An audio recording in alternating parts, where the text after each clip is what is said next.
Many years ago, in a crowded neighborhood in Lagos, there stood a long face me I face you compound where peace was a very scarce product and noise was the national anthem. In that compound lived a retired civil servant named Uncle Basi, a man with strong opinions, short patience and a deep hatred for anything that vibrated, shouted, clapped, laughed, cried, bawled or even breathed too loud.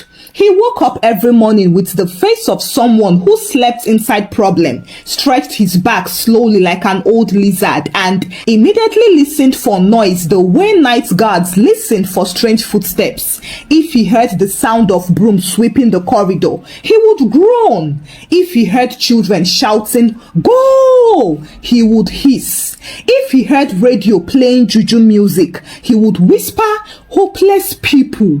Uncle Basi spent 35 years working in a noisy government office where printers screamed, water dispensers coughed, and staff argued about salary arrears. So, after he retired, he promised himself only one thing: peace. He moved into the compound believing neighbors would respect his quiet life. Instead, he met Mama Remy, who started frying puff-puff at 5 a.m. in the morning while singing loud Yoruba gospel songs that sounded like battle cry. She always greeted the sun before the sun opened its eyes, and she did not believe in whispering. She shouted instructions at her daughter, laughed with customers, and tapped the frying pan like a drum set. Uncle Basi would stand by his curtain and hiss as if the frying oil insulted him personally. Next door lived Chichi, a university girl who believed good music could make assignments easier. She played Afrobeats low enough to avoid complaints from the landlord, but loud enough to enter Uncle Basi's bedroom wall. He would knock on the wall with his knuckles and shout, "Reduce it before you scatter my head."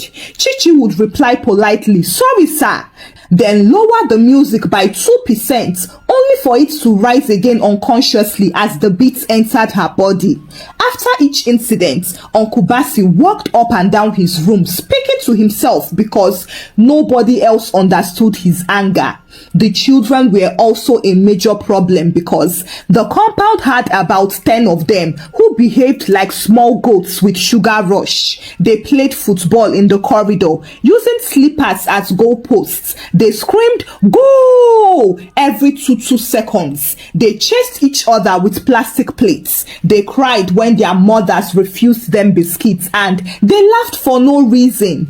To Uncle Basi, children were noise generators without conscience. He would lean out of his window and shout, "Will you people go inside? Must you shout to exist?" The children scattered for 30 seconds and returned again because children forget faster than lizards. Worst of all was Baba Shola, the oldest man in the compound, who behaved like a self-appointed security guard. Whenever power returned, he would bang on every door shouting, "NEPA don't bring light, oh!" Even if it was 2 a.m. in the night, for him, this was community service, but for Uncle Basi, it was spiritual attack. One sunny Wednesday, the landlord came to collect rent and met Uncle Basi in front of his room looking frustrated. He asked what the problem was, and Uncle Basi began listing noise sources like someone reading the national budget. These people do not have respect for silence. These people do not have respect for neighbors. These people fry things before sunrise. These people dance in the night. These people raise children that shout like speakers. The landlord nodded with pity because he had heard this complaint many times before. Yet, he also knew noise was the default setting of Lagos. He patted Uncle Basi on the shoulder and said, "Please manage." Then he collected his rent and vanished till next year. Let me give you a little backstory. Uncle Basi was originally from Akwa Ibom, where his father was a strict man who believed children should sit at a place and speak in a low voice. Noise was disrespectful in that house, and after his mother died, his father raised him like a military recruit. So, Uncle Basi grew up believing silence was discipline and noise was foolishness. Whenever neighbors celebrated a new baby or new job, he would sit inside his room shaking his head and wondering why joy needed to be loud. He loved books, puzzles, chess, and tea. He believed heaven would be a quiet place with no pot cover dropping anywhere. Because of this mindset, he separated himself from the compound life. He did not attend compound meetings. He did not contribute to borehole repairs. He did not join birthday celebrations. He did not dance during Christmas carol. He did not lend sugar or salt or garri. He locked his door every morning and opened it only in the evening. He waved sometimes but never smiled. His neighbors respected him from a distance, mostly because they feared his mouth. If someone greeted him warmly, he would reply coldly and return to his room like a tortoise entering its shell. Yet, ironically, Uncle Basi was not a wicked man. He was just allergic to noise. He did not throw insults during compound fights. He did not gossip. He did not steal meter. He did not owe rent. He simply viewed his neighbors as human mosquitoes disturbing his peace. So, anytime the noise started, he would mutter to himself, "Hopeless people," as if that phrase was mosquito spray. One day, Mama Remy told Debbie, "That man hates happiness." Debbie replied, "He's just old." Chichi said, "He's not old, he's just allergic to life." Baba Shola said, "Leave him jare, everybody gets their own madness." Well, that was how they made peace with his behavior. The compound moved forward with noise and chaos, while Uncle Basi moved backward with silence and grumbling. He swallowed anger daily and drank hot tea to wash it down. He pressed earplugs into his ears at night and wrapped pillows around his head like a helmet. He prayed for silence and peace. He also prayed for the neighbors to move out, but every morning he woke up disappointed because nobody moved an inch. He woke up each day already angry at sounds that had not even happened yet, because he believed every neighbor woke up early for the sole purpose of disturbing him. Meanwhile, his neighbors woke up early for the sole purpose of hustling, surviving, frying, studying, playing, and gossiping. Nobody was thinking about him. Yet in his mind, he was the main character and everybody else was the village choir. On a typical Monday morning, Mama Remy started frying puff-puff at 5 o'clock. She lit her charcoal stove, clapped her hands to chase away smoke, and began singing a gospel song in Yoruba with a voice that could win Grammy if Grammy awarded frying singers. She shouted to her daughter, "Remy Lekun, bring small flour quick quick oh." Her voice traveled through the corridor and entered Uncle Basi's bedroom without permission. He rolled out of bed and hissed so hard that the hiss could cut bread. He opened his window and shouted, "Madam, if you want to start your business, must you rehearse for choir practice?" Mama Remy looked up and said, "Good morning, Uncle. I did not know you were awake." He replied, "I was not awake. Your voice woke me." Then he shut his window and went back to bed, but sleep had escaped through the window already. Later that morning, the children began their own shifts. They used slippers as goalposts in the corridor and played football with shrill voices. The ball kept hitting doors and changing direction. They shouted, "Goal!" every 5 seconds in voices that sounded like police siren. Anytime the ball hit his door, Uncle Basi would shout, "Go outside! Must you play like hyenas? Use your brain!" The children scattered like frightened cats, but only for 10 seconds. They always returned because children do not fear noise, they only fear hunger.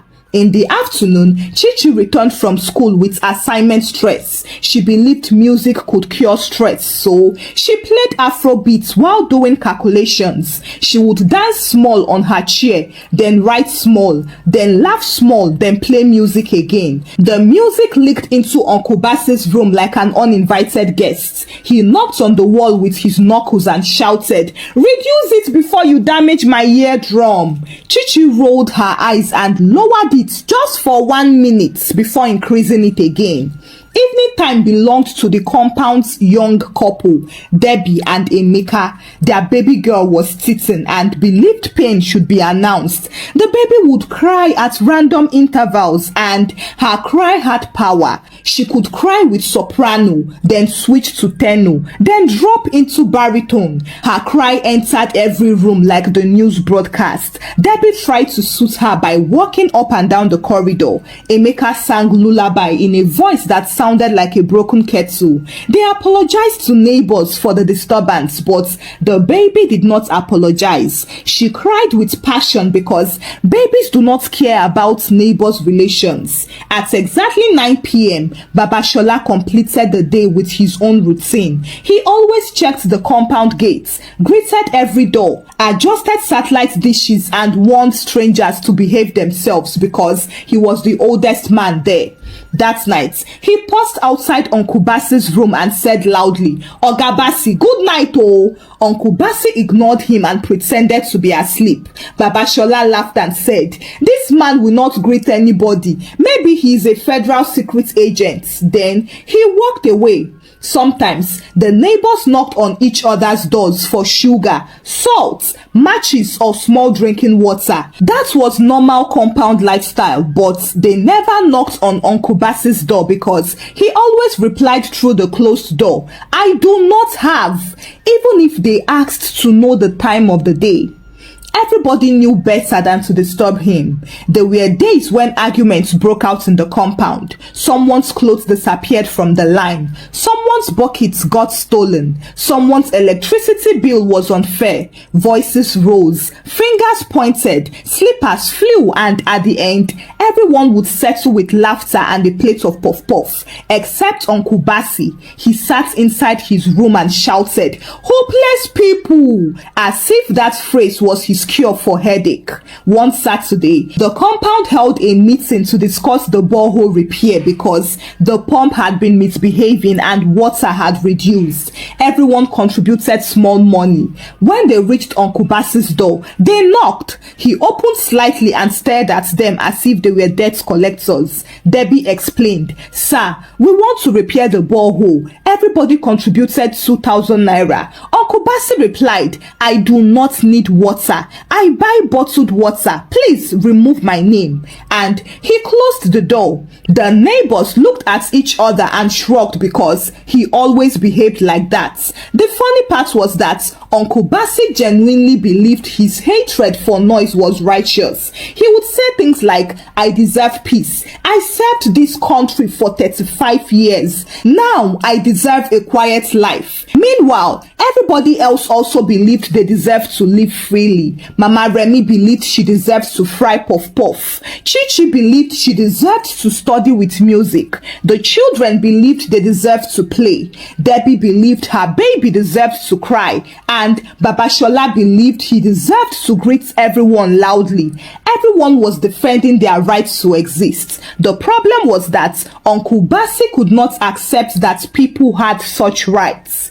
As weeks passed, his isolation increased. He bought earplugs from a pharmacy and used them like AirPods. He kept writing tiny notes and hanging them on the corridor. Notes like, "Silence is golden, respect it," or "Stop making noise, I am not your mate." The neighbors removed the notes and laughed because nobody understood what "I am not your mate" had to do with silence. The compound had accepted his behavior as part of life. They called him our quiet uncle and gossiped about him sometimes, but not with malice. They even invited him to birthday parties, but he refused. So they ate the cake without him and life moved on.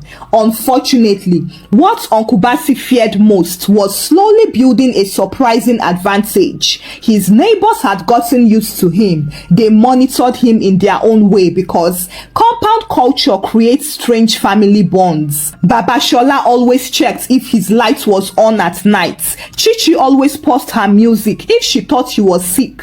Debbie always whispered prayers for him whenever she prayed. Mama Remy always sent her daughter to give him leftover puff puff, even though he refused every time. They saw him as their own stubborn relative, but Uncle Basi did not see any of that. He only saw noise and hopelessness. And then, on one normal Tuesday afternoon, when the sun was shining too proudly, the children were beating slippers like drums and Mama Remy was arguing with her charcoal stove because the fire refused to cooperate. Chichi was doing an online test on her phone while chewing granuts. Debbie was trying to make her baby sleep, even though the baby believed sleep was a scam. Everything was ordinary except inside Uncle Basi's kitchen. Uncle Basi wanted hot tea because tea was his medicine for anger and boredom. He filled the kettle with water, placed it on his gas stove and adjusted the flame calmly. While waiting for the water to boil, he removed his phone to check for missed calls. One of the calls was from the pension office. His eyes narrowed because calls from pension office always meant problem. He dialed back and immediately entered an argument with one customer care agent who kept saying, "Sir, calm down. It's been processed. Be patient." Uncle Basi replied with fire, "My patience finished in 2015. I need my money now." The argument continued for more than 10 minutes while the water inside the kettle boiled and became steam. The kettle whistled loudly, but the argument was louder. The agent kept repeating, "Sir, calm down," like a broken CD. The kettle kept whistling like the police siren, and the sound mixed together until it created confusion inside his brain. While arguing, he walked away from the kitchen unconsciously, entered his sitting room, sat down, and continued complaining with full passion. His voice became louder than the kettle. He was too focused to remember that the gas stove was still burning. Unfortunately, the water in the kettle dried up. The metal got hotter and hotter, and smoke started rising from inside the kettle and crawled upward like a shy ghost. The curtain near the stove caught the smoke and responded foolishly by catching fire. Flames began licking the edge of the curtain like a roasted fish. It took only seconds before the fire started climbing boldly. Smoke began to fill the kitchen and pushed its way out through the small window like a thief escaping a crime scene. At that exact moment, Chichi was outside separating granules from the nylon when she smelled something strange. It smelled like burnt fabric mixed with hot metal. She frowned and sniffed again. The smell grew stronger. Then she looked up and saw smoke peeping through the small kitchen window in Uncle Basi's flat. Chichi screamed, "Smoke! Smoke! They come from Uncle Basi window!" Her voice pierced through the corridor like an alarm. Mama Remy was washing plates. She dropped the plates immediately and shouted, "Fire! Oh! Everybody come out!" She did not say it politely. She shouted it with full compound energy. Her voice made the children stop their football mid-shots. Debbie rushed out with her baby tied on her back. Baba Shola, who was inside his room watching an Indian film, ran outside with his wrapper tied sideways, ready to fight the enemy he had not seen yet. They all looked up and saw the smoke getting bigger. Chichi shouted, "His door is open. He is inside."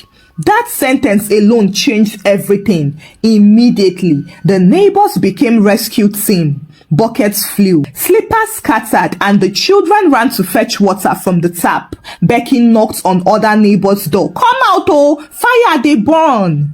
The compound united instantly because fire does not allow politics. Inside his flat, Uncle Basi finally dropped his phone in anger and yelled, "Useless office." Then he smelled strong smoke. He frowned and followed the smell towards his kitchen. When he pushed the kitchen door, he jumped back because flames were dancing near the curtain like an evil masquerade. Smoke slapped his face and he began coughing heavily. He staggered backward, shouting, "Hey, my house!"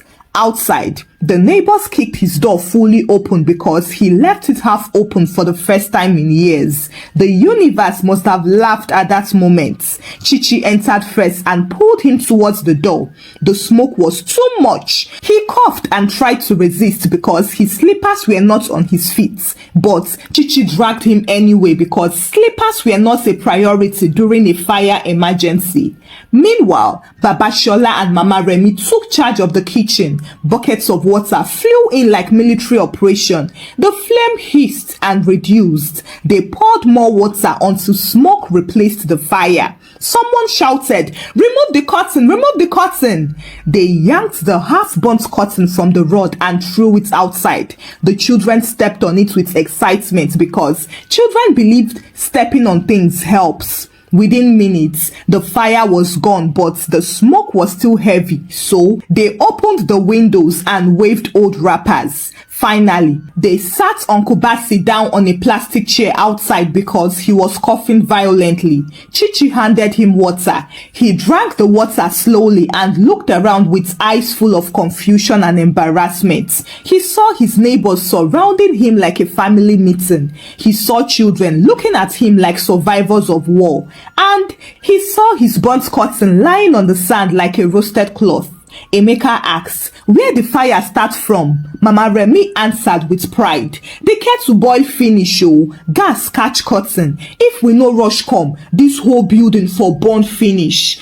Everyone nodded because fire in Face Me I Face You compound is not a small matter. Uncle Basi was silent for a long time. His heart was beating fast. His throat felt tight. His forehead was sweating. He looked at the same neighbors he called hopeless people every day. The same neighbors whose noise he hated. The same neighbors he refused to greet. The same neighbors he refused to help. The same neighbors who just saved his life. Someone tapped him gently on the shoulder. It was Baba Shola. He smiled with his toothless grin and said, "Oga Basi, if you had locked that door today, we for just see smoke and say sorry. But God opened the door for you." Everyone laughed because it was true. Even as he coughed and breathed in fresh air, Uncle Basi managed to whisper something nobody had ever heard from his mouth before. He said, "Thank you." He said it quietly, almost shyly, like someone confessing a sin. Chichi laughed and said, "We are hopeless, but we try small." The neighbors burst into laughter again. Even Debbie's baby giggled on her back. That was the day silence stopped being Uncle Basi's only friend. That was the day he realized he was not just living in a compound, he was living in a community. After the fire incident, the compound became quiet for the first time in a long while. Not because people wanted silence, but because everybody was waiting to see what Uncle Basi would do next. Nigerians love aftermath more than the main event. If something dramatic happens today, tomorrow is for monitoring spirits. That same evening, around 7 p.m., a strange thing happened. Uncle Basi opened his door wide and sat outside on a plastic chair. He had never done that before. In fact, some people did not know his door could open that wide. Children passed and stared. Chichi passed and stared. Debbie passed and whispered to Emeka, "Is he okay?" Emeka whispered back, "Maybe the fire rearranged his brain small." Minutes later, Uncle Basi stood up slowly and walked towards Mama Remi's frying table. The entire compound held its breath. Mama Remi was frying fresh puff-puff that smelled like heaven on holiday. As soon as he reached there, she looked up and smiled politely because she believed in peace. He cleared his throat and said, "Give me 100 naira puff-puff." The children screamed as if someone just scored a winning goal because they had never seen that in their lifetime. Mama Remy laughed and packed the puff-puff into nylon for him. He collected it, nodded small like a chief, and walked away without hissing. The compound almost fainted. The next morning, at exactly 6:30 a.m., the neighbors heard a knock on multiple doors. They opened and saw Uncle Basi with a tray of biscuits and small juice boxes. He said, for the children, they helped with the water. Nobody knew which children exactly, so everybody collected something on behalf of their own children. Even the landlord's cousin collected for her unborn child. Later that afternoon, while the compound meeting was going on under the mango tree, Uncle Basi walked towards them carrying a large bottle of malt and 20 cups. He said, "It is hot, drink something." Everyone looked at him confused because normally he never attended meetings. They invited him to sit and he sat. They almost fainted again. During the meeting, Emeka mentioned the borehole repair again. Before anybody could even complain, Uncle Basi spoke up. "I'll fix it. Just find the technician." His voice was calm, his face was serious, and his wallet was ready. The neighbors looked at him like an angel that just relocated. 3 days later, the borehole pump was fixed and water began running freely again. The children danced around the tap. Women filled their buckets. The men smiled and Baba Shola declared, "This is what community feels like." Even the neighbor called from Ikorodu and said, "God bless whoever fixed that pump." Oh. Slowly, compound life changed for Uncle Basi. He no longer hid inside his room. He began opening his door during the day every day and sat outside on the plastic chair in the evening to watch people pass by. He bought puff-puff every morning from Mama Remy. He greeted people with his full voice like someone running for a political office, and he even carried Debbie's baby sometimes so she could rest her back. One night, NEPA suddenly brought lights, and before Baba Shola could shout, "NEPA, don't bring lights," a loud voice came from the end of the corridor shouting, "My people, light has arrived." Everyone looked up and saw Uncle Basi announcing lights like a football commentator. Chichi laughed so hard that she nearly fell. The transformation was too much. People started saying the fire incident was a spiritual reset. One woman said, "Sometimes fire is deliverance, not destruction." Even though she said it as gossip, it sounded like a sermon, but the truth was simple. Uncle Basi now understood something. Neighbors were not the enemy. They were the safety nets. They were noisy blessings, or better put, they were insurance policies you do not pay premium for. He now knew better that what he called disturbance was actually community breathing. The laughter, the children's football, the frying, the shouting, the music, all of it was life, and life was naturally loud.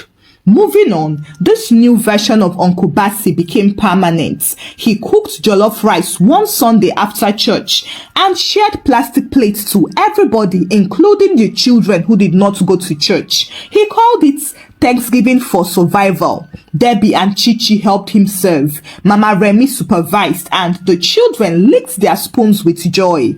During one compound meeting, the landlord visited physically for the first time in 5 months. He was shocked to see everybody sitting together peacefully. He asked, "What changed?" Baba Shola pointed at Uncle Basi and said, "Fire changed him." Everybody laughed. The landlord laughed too. From that day on, whenever someone's bucket got missing or quarrel broke out about missing slippers or electricity bill, Uncle Basi became the mediator. He would say, "Let us settle it. We are family here." The same man who once refused to contribute 2,000 naira was now buying supplies for compound maintenance. People joked that he was spoiling them too much. One afternoon, 2 new tenants moved in. As they